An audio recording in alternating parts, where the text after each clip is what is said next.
heute für euch im Test die Gold- und Silberregen, ein echter Klassiker von Komet Feuerwerk, und wir starten jetzt mal mit dem silbernen. Los geht's. Dann starten wir mit der silbernen kleinen Fontäne, müsste das sein, oder so eine Flammfontäne.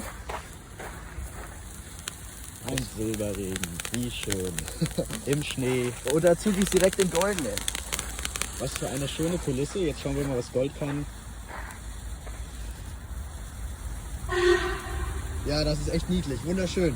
Also es bringt echt erstaunlich viel Spaß, gerade einzuzünden, wenn es nicht an Silvester ist.